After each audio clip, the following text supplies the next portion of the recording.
So let's get started for today. Before I get started, for anyone curious, if you want to submit your work for critique, all you have to do is go to istebrak.com, and that will take you to the rest of my links linked here at the top in the top right corner. Just click on the subreddit icon right here, and that'll take you, no thanks, that'll take you to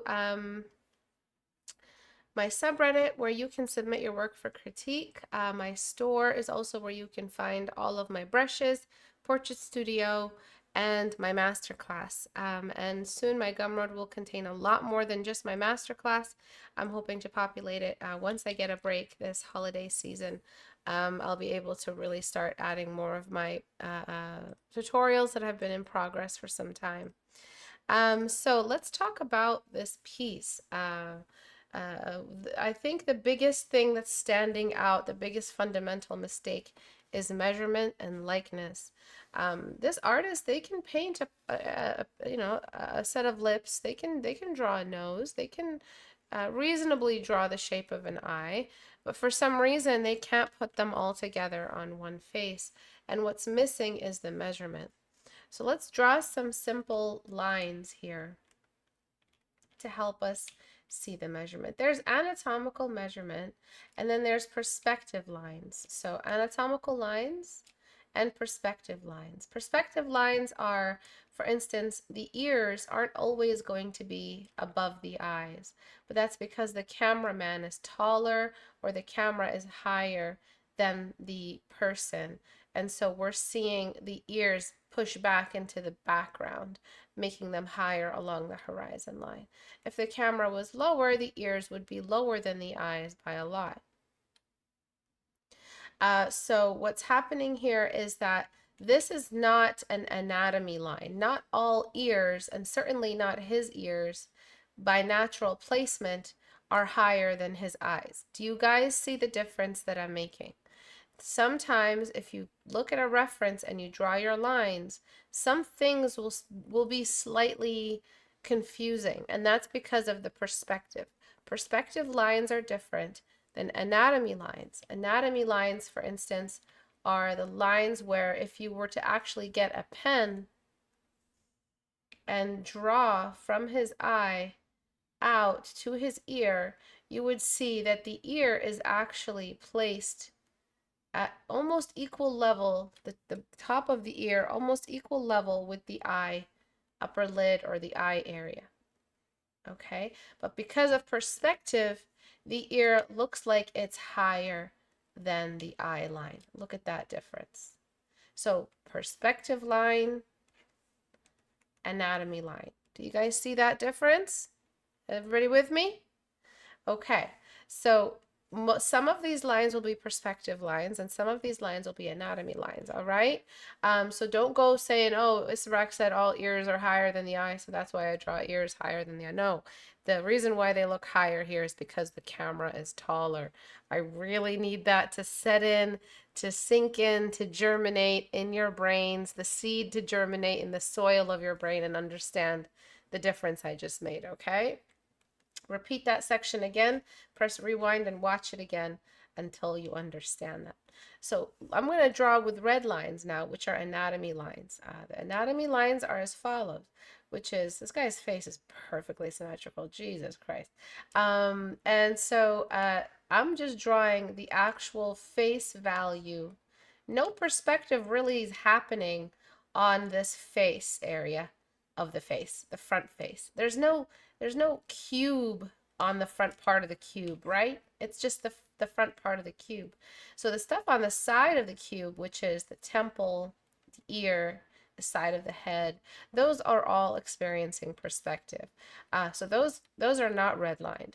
But here, what we do have is red lines for the front of the face, which we can safely say no real perspective is happening on at the moment. All right, nothing that would require major measurement. This guy's face is absolutely immaculate. Holy God. This guy's face is perfectly symmetrical. Black people are built different. Their beauty is just off the charts. Look, it's mathematical. Like, it's not even a joke anymore. So what I'm going to do is not just find the perfect symmetry that we're looking at here, but the landmarks. Okay, what are landmarks? Landmarks are scale and shape. So let's take a look at this nose. Look at this nose's shape in comparison. Oh, is that all on the same layer? Okay. The landmark basically is when you get your pen and you hold it up. You know how those artsy fartsy people hold up their pen to try to get a measurement with their pen. You know that classic artist is out there somewhere holding his pen up or her pen up, right? So that's the scale we're talking about. So this, I'm hovering the size of his nose over his eyes. I'm hovering it over the forehead. Oh, take a look at that. The full size of his forehead is the size of his nose from the middle eyebrow line down. All right, look at that. All right, and then I'm holding that. This guy's face is effing perfect. Okay, so the bottom of his nose to the base of his teeth, basically where his teeth sort of jaw ends. Not jaw, but like before his chin starts. So from nose to pre-chin shape, that's all nose length. Look at that. So this landmark is what I'm using. Look at how many cheeks, noses we have between the top of the nostril and the top of the eyebrow. So you can see there's a serious problem in your recreation. The nose is diabolically tiny. The nose isn't just tiny, it's villainously tiny. This is the face of a villain right here. This is the face of a killer. So we want to correct some of this stuff. This nose is so small that this character set out to punish the world for his tiny nose. You know how villains always like punish people because, well, they're short, and villains punish because they had a bad childhood. This guy is going to punish the world for his small nose. Look at what you did to him. So what I'm going to do is I'm going to try my best to fix this guy's face up a little bit by obviously referencing what you posted. I don't know if this was inspired by or if this was perfectly referenced. I'm not sure, but I'm going to do my best to fix this guy up. So the lips are too high on the face. I don't know yet where I want to place them, but I'm just going to do my best. But you did a really good job drawing the lips, dude. Like, you did a really, really good job. I'm just not sure what happened with the measuring. Why don't you measure? Do you hate math? I mean, I hate math too. I despise math. But there's always some measurement needed in art. I have nightmares about numbers. That's how much I hate math. So it's not just about the bridge. It's about the width of the nostrils. Okay, and so we've got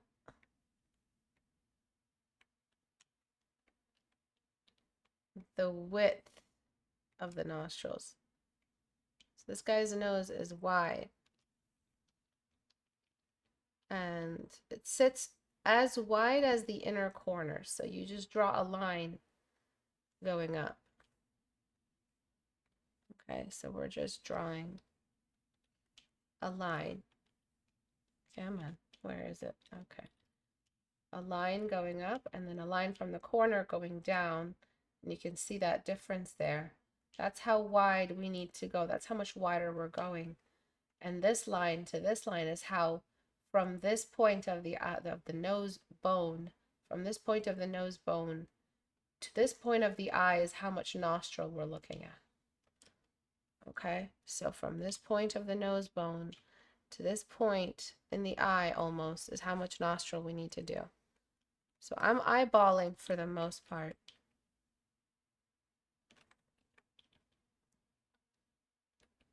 Okay, so there's that. This is going to be a lot of work, so I might not do the whole critique just because I'm still healing and I still want to just be kind to myself. But I hope, the lesson is still very, very much relevant about measurement. Okay, so we got something happening here. He's looking a little bit closer. Do you see that? Take a look at how small this guy's nose was before or after. Let the nose, okay? Don't shrink it for beauty standards. Keep it beautifully wide. And then the mouth placement, which I'm still not 100% sure about, but you can see where the mouth was before. Again, unacceptable. It was too high. And I was sure I was looking at The Weeknd because, you know, he has that square baby face. But then I saw your reference and I'm like, oh, yeah, that's not who they were referencing. Okay, so the next thing I'm going to do, I'm going to merge down.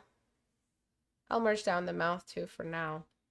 Is the eyebrows. The next thing I'm going to do is the eyebrows. So, again, let's just do some red lines just for quick relevance. So look at where the edge of the eye is for you.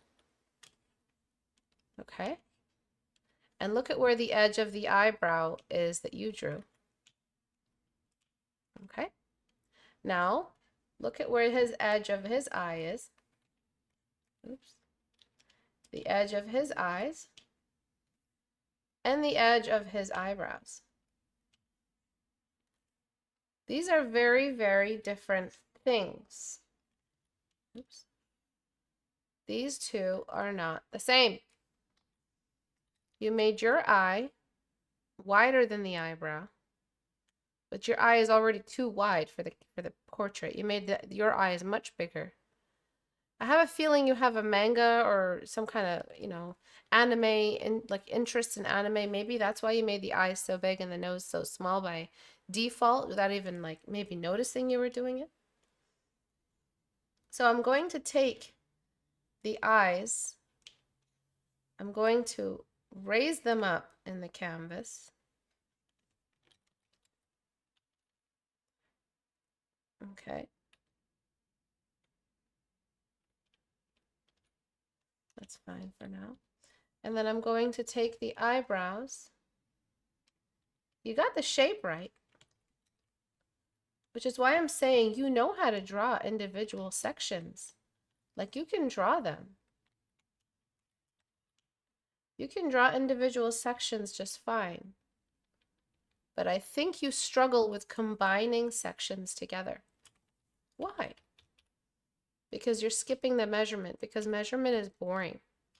Measurement takes the fun out of it. I just want to get into the art already. I just want to draw. I just want to feel good and I want to draw.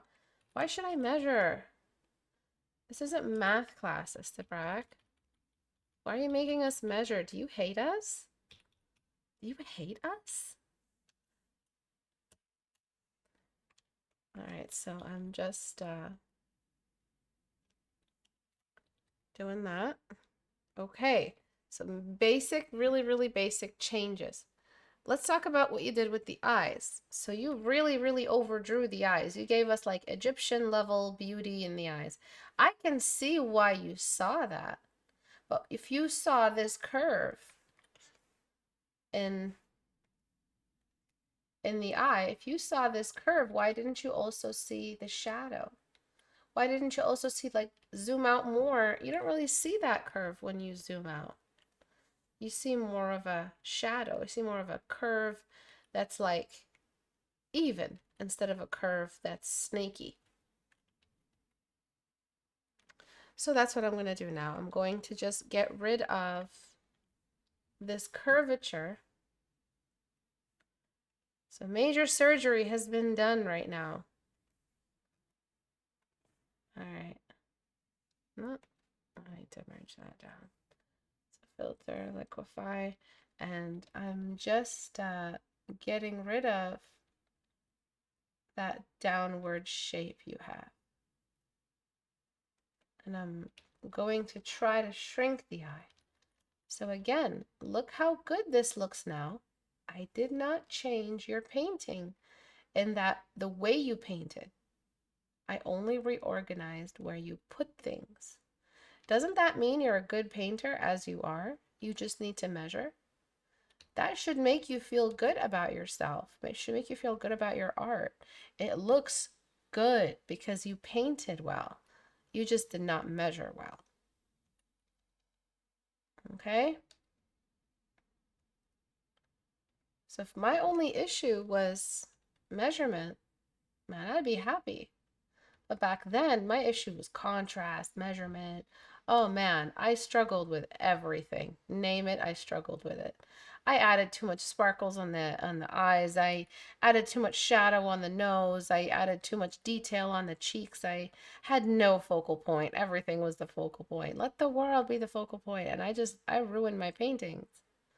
But if all I had, and I had no concept of the midtone, but if all I had was just one measurement problem, it would have just been one month, maybe two, of practicing measurement, and I'd have achieved the skill I was after. So you're actually in a really great position. A lot of artists want to get to the point where they're drawing portraits and they're drawing faces and mouths and noses and stuff the way you are. But you are severely, severely handicapped by your inability to measure. Your skill has been handicapped. Sorry for using that term. I don't mean it in a disrespectful way, but you know, like a sports handicap kind of thing. Again, I'm not trying to make light of some people's disabilities. I am disabled as well. And I'm just now blending these sections together and cleaning up the seams. And all right. And I want to continue liquefying around the nose area just so that we have a placement for the septum that makes sense.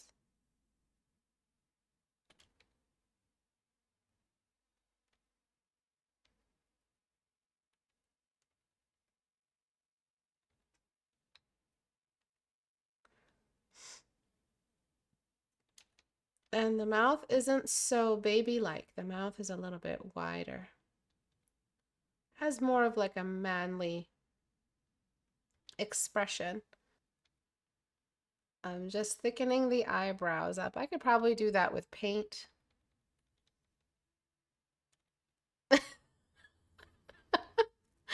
Oh man. And I'm just trying to make it so the eyebrows look like they're not feminine, overplucked.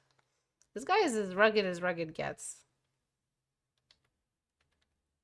And so we're not trying to create perfect cuts and seems like it's a citizen of that one city from Hunger Games. We're not trying to over groom this character. We're trying to just capture whatever's there. Okay.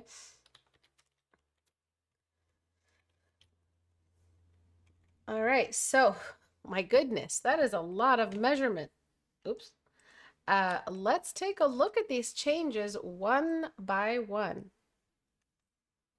There he is in all his glory. All right, before, and then I'm starting to make measurements, preparing. Okay, so maybe I could have gone a little bit further than all of that. Okay, so the first thing I did was I selected the jawline and enlarged the head. Actually, I selected the whole face and enlarged the head lengthwise. All right, and then I moved the mouth down, enlarged and widened the nostrils. Okay, and then I figured out the measurements for the width of the nostrils in relation to the eye. You don't have to copy, and the bridge of the nose. You don't have to copy the reference perfectly, but you also can't end up with alien-like features. You have to reference your reference a little bit for the DNA, the human DNA part of the referencing. Reference the anatomy DNA. Reference the DNA anatomy. Write that back to me. What we're doing is we are raising up the eyebrows and the eyes, and then widening the eyebrows, shrinking the eyes, and then just cleaning up all of this. All right, so now we're just a little bit closer. Let's take a look at the before and after just with these changes. Where is it? Where did you go? Okay, there we go. Okay, so before, after, before, after. Reference the DNA anatomy. Exactly. Reference the fact that in order to function, an adult male may need a slightly larger nose because the oxygen isn't getting in through the nose anymore. This is going to be a person with a mouth that's open all the time. This is an actual medical condition. Look it up. So, what we need the minimum level of functional DNA happening, like not DNA, anatomy, but I'm saying DNA to remind you there is like a fine line that connects all humans together in one big necklace. And that is the DNA. The fact that we have a certain minimum level of cellular structure or something that makes us who we are. All right. And so that's what I'm trying to retrieve and bring back into our painting. Do you see that? Everything else after this point is just rendering and slight perspective change. So this guy is looking a little bit this way. And we want him to look a little bit in that direction as well, but you don't have to. This is a slight 3/4 view, by the way. We're seeing one ear more than we're seeing the other. Do you guys see that? One ear is wider than the other ear on the same line. See, that line is not the same width as this line. See that difference? So this is a slight 3/4 view change. Do you see that? He's slightly tilted away. He's not facing forward perfectly, but you drew a perfectly facing forward character. So that might be an issue later for you. All right, so now what I'm going to do is I'm just going to relax. I'm just going to block. The measurement is done. We can unclench, we can relax, we can just enjoy the process now. And think about blocking. Zoom out if we need to. Actually, zooming out all the way is really helpful. I might not have his exact perfect measurements. That doesn't matter because I now am in the zone of acceptable anatomy. Even if I don't draw the best perfect reproduction of this face, no one's going to care because whatever I end up with is going to look good because, well, it's at least a face. And if it's a face with really good referencing when it comes to light and form, oh, that's just a successful painting right there. All right, you also made him a lot lighter in yours. I'm starting to pick up a pattern here. I'm picking up a pattern here. I'm kidding. So I'm just gonna darken him a little bit. And I don't have layer access. I probably should.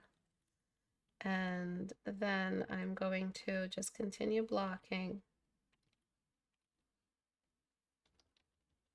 and just place in a big, see that big block of highlight just there? Just confidently trust your reference. Whatever it tells you, it's not lying, it's the reference. It knows itself and you have to trust it. Okay, and then a big block there, a big block there. A big block of shadow just there for that pigment drop. Big block there, big block there, and then we're gonna block in a little bit more for the nose. A block there. It's not so dark, and a little bit over here in between the eyes. And then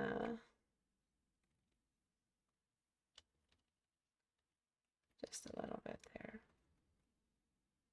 So we're actually, most of us, conditioned into drawing not Eurocentric, but generalized features. So when it's time to draw features that are specifically specific, meaning Asian features or African features, we tend to be really underprepared for the scale change that we have to do. And so we default to these anime influenced, cartoon influenced scales of characteristics.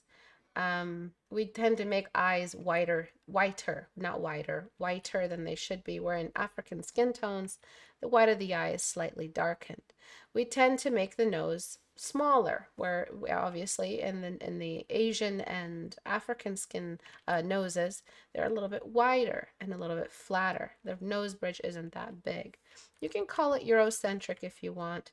I've seen Mediterraneans with the same features as Europeans, so that's why I'm a bit more general with that term. Because it really is all in the measurement. To make a face look black and not look white, it's in the way we measure these faces. It's in the numbers. It's not in eyes are different. It's not in the genetics. It's not in any of that. It's specifically in just the placement and measurement. That's it.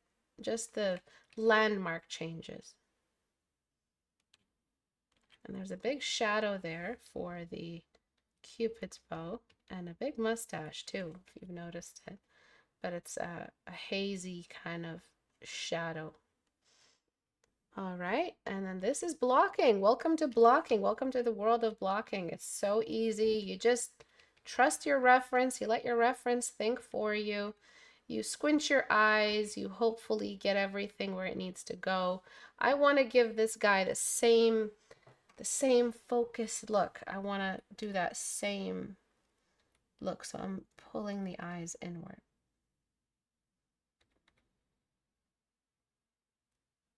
See how before it kind of looked a little bit out of focus, and now he's looking a little bit too in focus. 1 second, let me fix it.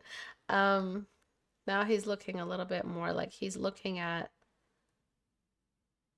something nearby. All right, and then the way you drew the iris is a little too wide. I'm trying to make it a bit more circular, but I'm not really going to do all that in liquify. Okay, and so when we block, we're going to also block into smaller sizes. Blocking doesn't just mean you're using the big sizes over here. Blocking means we're shrinking the size, like we're going this small sometimes. So in blocking, you can go the full spectrum of detail. You can go all the way down. All right? So I'm going to reduce that. And you see this? This is a block right here. You can block that.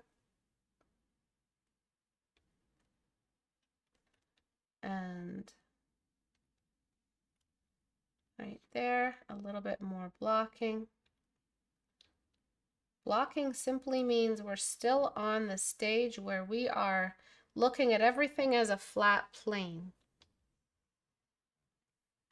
Blocking is finding the flat planes, even the microscopic, I guess there's a general term I can use here. Take it generally, the microscopic flat planes. And I'm adding the shadow of the eyelash. Again, this is something all eyes have. There's a minimum level of detail required. There's a minimum level of detail required. And then now I'm going to block in some highlights. Areas where I can see that we have suddenly flat planes that just get a lot of light. How easy is this? You guys can't do this? There's no way.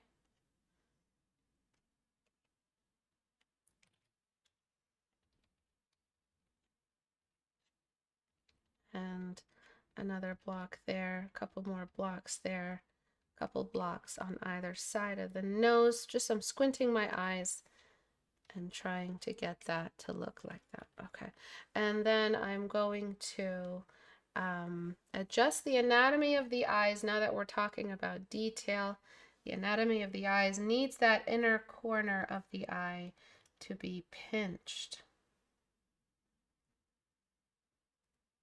So I have some questions for you guys in the audience and the watching.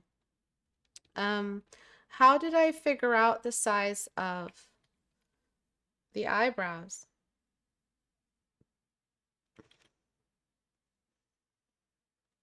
Okay, and how did I figure out the size of the nose?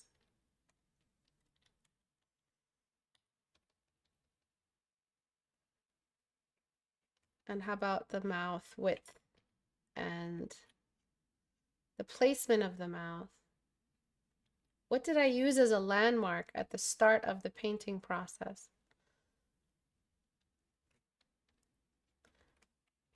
Measurement, yes, but in reference to what? What were the lines referencing? What were we referencing to what to get these sizes? So measurement is measurement. It's just floating lines. Measurement can be just floating lines. It can just but measurement is measurement in that you measure one object against another. That's measurement. This against this. So there's a comparison. Yes, we're using the nose to reference everything. We're using the width of the nose to reference this placement of the eyes to figure out the placement of the eyebrows, the placement of the eyebrows to find the eye, which I haven't added yet. Do you see that? So we are using landmarks, one thing related to another. All the features are holding hands and helping us find each other. All right, helping us find the other feature. But if you have one feature that's a tiny little nose just sitting on the face, you're never good. You've broken the chain. You've broken the chain of relative size. You have effectively sabotaged yourself. Don't ever, ever do this. You have your reference, you have your paper, and instead of measuring your reference, even having it near you, even having it in the same monitor, you have it somewhere all the way over there and never do this, and you just start drawing. You can do that, but expect a lot of human error. If you're not measuring, you are inviting human error. Sometimes human error can be charming. Human error means no matter how hard we try, how hard we squint our eyes, how hard we sit upside down to try to see it differently, we're still going to produce a very skewed drawing. But when we have lines, the human error tends to be very minimized. We don't have that floating eyeballs trying to understand matter in floating space potential for mistakes. We have lines helping us understand that matter in space and helping us create a pattern or chain of relevant size, a chain of relevance and scale. All right, so human error is the cause of all of this. I'm going to start blending. And I'm going to use my smudge brush, but the first thing I'm going to do is smudge the largest areas. And because it's a male, I'm not going to over smudge. In fact, you don't even have to use a smudge brush. You can use a drag, like a scatter smudge. You don't have to use a scatter smudge. You can use a drag smudge or even just a rough smudge or anything that can create a rough look. I'm going to use my classic smudge just because I don't have time. And I'm just cleaning up. Our guy is still much lighter than this guy. That's because I haven't selected the background yet, so I can do a hue slider change. But I will at the end. And I'm just blending, but I'm letting it get messy. I'm letting it stay messy. I don't want it to be a perfectly smooth cheek, contoured perfectly with Sephora No. 5 brush and perfect foundation and translucent powder. I don't want it to look like that because I'm killing the grit of this guy's character. I don't want to do that, okay? I'm basically I'm killing you today, aren't I? Neurochu. I'm basically just underblending because I don't want it to look overly feminine, but also I don't want it to just look like a almost AI blended. Do you know what I mean? That look, that airbrush look that can happen with like overly Photoshop brush photos or something AI. I don't know how to describe it. It's just this really icky, overly soft look and everything. You need to leave some grit behind, especially on a male character. So I'm letting my brush kind of just hover, but like not linger.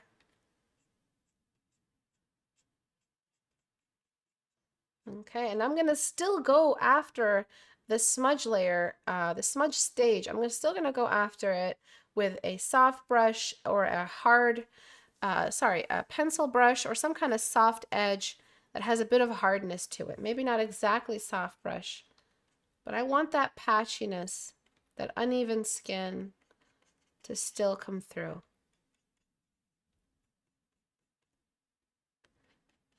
And my guy doesn't look exactly like the guy in the photo, but my guy looks decent still. And that's the power of measurement. You reinfuse the DNA back to the drawing. It's now acceptable levels of a human anatomy. Now you can do, the sky is your oyster, or whatever the term is. Now the sky is your limit.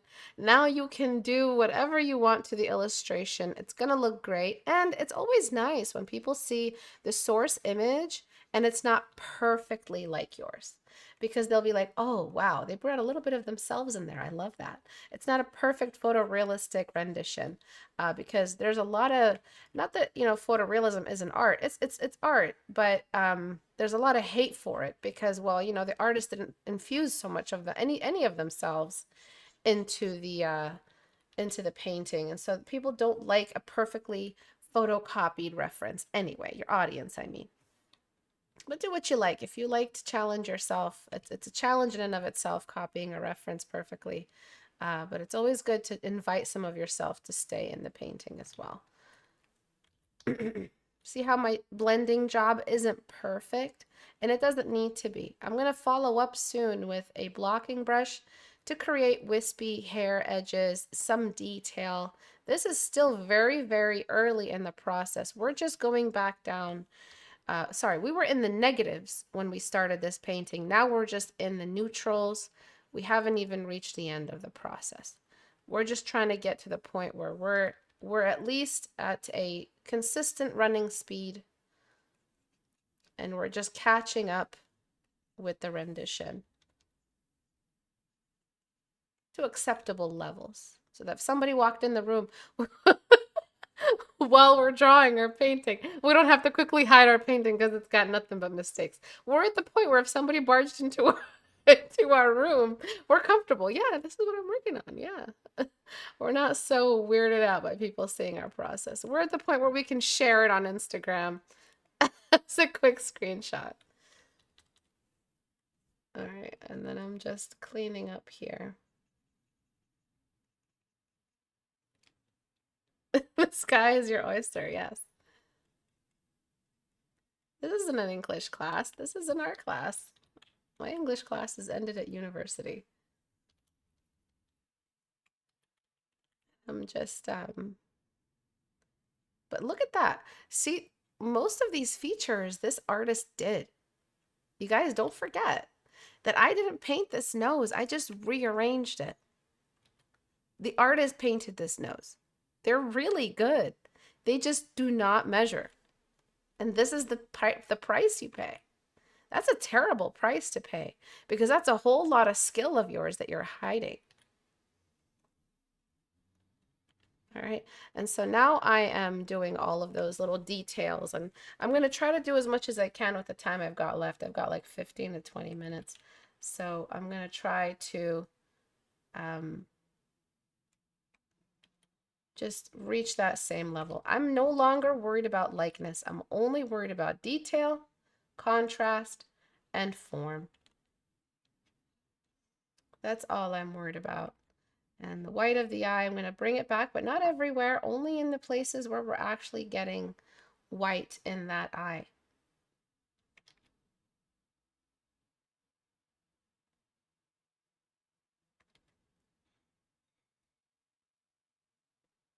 Okay, and then I'm going to let that shadow that you overdrew earlier hover. And then I'm going to finish the outline of the eye.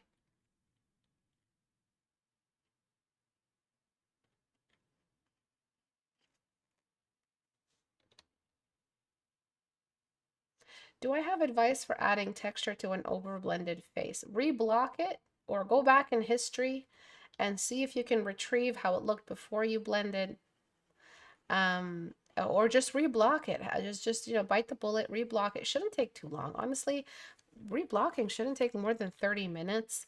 If you're doing it right, you're zooming out, you're staying very, very low investment, meaning that you're not afraid to, butcher the painting if you have to.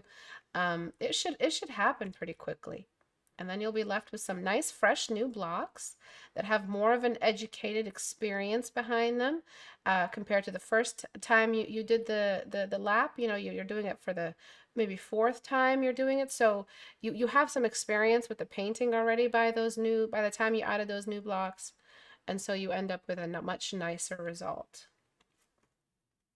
I'm going to get my super smudge and I'm just going to leave like a hover of smudginess over some areas. And that's just to unify some of these kind of like isolated features. And then all this was just really for the eye to make sure the eyes feel rendered. Since they are the focal point, the before and after will suffer if I don't spend a little bit of extra time on the eyes. Very zoomed out if you've noticed. I don't really zoom in that much. And that is nothing but benefits. You really gotta zoom in, and you can if there's some part that you just can't seem to get the aim for. But almost always you will reap the benefits for zooming out.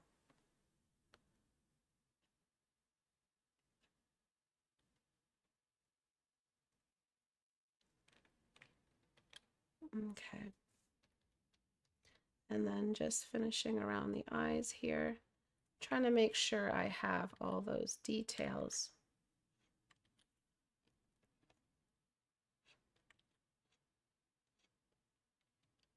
For that lower eyelid space. This before and after is going to be pretty big. I might not even do it because I don't want anybody to react in a way where we're like kind of laughing more than understanding the difference. But you're going to see a very, very different face because measurement is that powerful. Measurement is like caricaturizing. And that's so funny because we just reverse engineered caricatures. Are you guys following that? Like, we just uncaricature the face, meaning that in order to caricature, you just have to really, really contort, exaggerate, and highlight measurements that are the difference between every single face. So that's really, really cool, just as a theory, you know, just like as a general theory of why certain faces look the way they do. It just really shows you the power of measurement. And I'm just leaving a little block there. Another block there. I could stop here, but I got 10 minutes. And then finally, I'm going to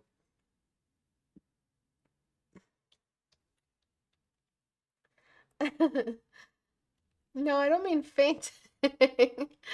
And then I'm just gonna add that highlight. See that brush that I just used to add that highlight? I'm not gonna overblend that.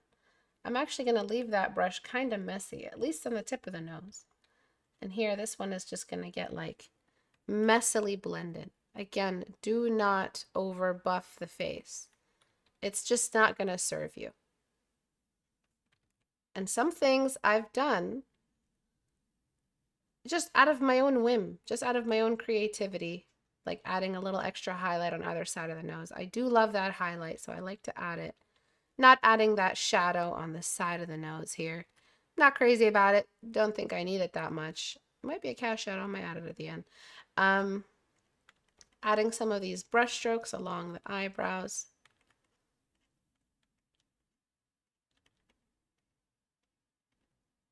Okay. And then there's like this little halo of highlight around the eyebrows here.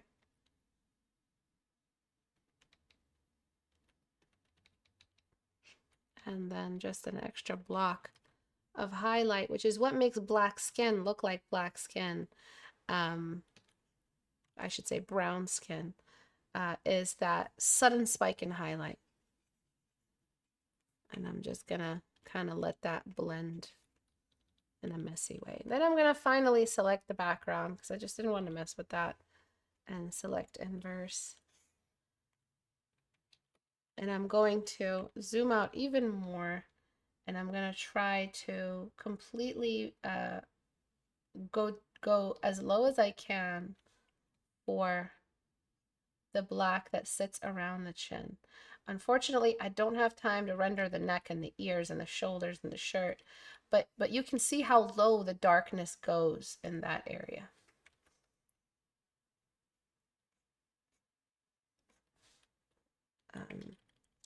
Screw that. I'm just going to use soft brush because I'm running out of time. So I'm just going to use soft brush just so you guys can see.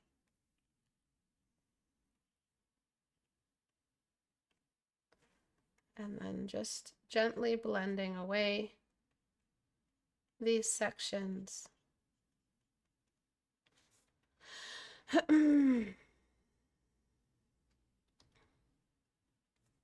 And then now that I have the whole piece selected, I'm going to drop his skin tone a little bit, select it, go to before I did that, paste it, and delete only at what I feel like really, really does need light. So I have 2 now, and now I can delete exactly where we know we're getting shine. And I'm deleting with soft brush. You can delete with a harder brush to keep that gritty skin texture. And the reason it looks gritty is because the darker the paint you use on a wall, the more likely you're going to catch blemishes on the wall, even if the skin is perfect. Especially if that wall is a glossy paint. So you want to keep it matte. To get rid of this texture, photographers and movie makers and whatever use a powder on the skin so that the skin doesn't look too bumpy. But obviously a good photographer isn't going to get rid of that texture. It's the beauty of the face.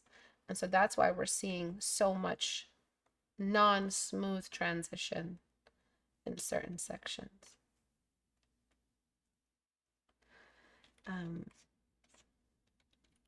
Okay. And then I'm just going to, I'm not sure if I made it much darker. And I'm just going to apply a couple more final chisels for the cheek. I feel like his cheekbones really do get pretty hard around the edges there. Just like that. And a little bit of a highlight sitting at the top. Not so much that he looks like he's sucking in his cheeks, but just enough that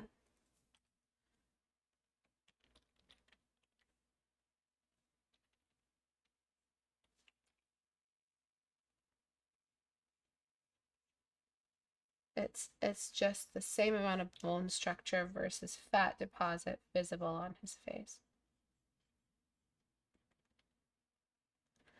Okay. There's so much more I can do. Unfortunately, I don't have the time. I am going to add the last little touch, which are the specular highlights.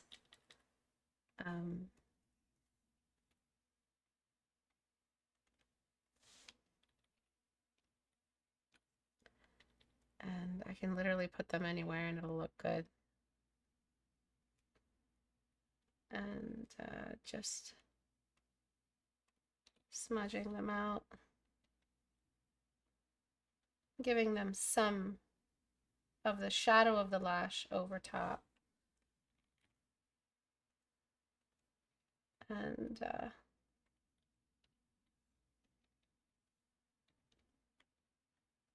not letting them be too dark or too bright, just a nice balance.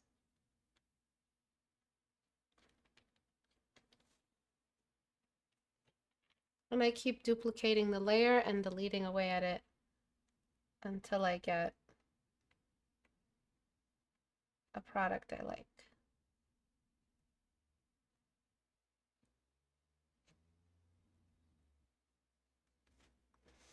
Okay, so let's take a look at this before and after. Fair warning, it'll be kind of different. But that's the power of measurement. It'll kind of look like a caricaturized version of this person. Do I need to do anything else before I stop? Yeah, I do. Just the eyebrows feel a little bit washed out. All right, we can stop here because it is 5:58. Okay. So before, ow, after, before, after, before, after. Uh, lots of changes. Lots of changes. But that's what you get for not measuring. That's what you get for neglecting the line. That's what you get for not measuring properly. Because you did this guy dirty. You did this guy so dirty. Like, this poor guy. His nose is not that small. He doesn't need that much of a shrinking for his nose. And measurement would have easily shown you that. Basically, what you did with him is you gravitated all of the features to his nose. So you basically did this to him. You see how unnatural that looks in real life?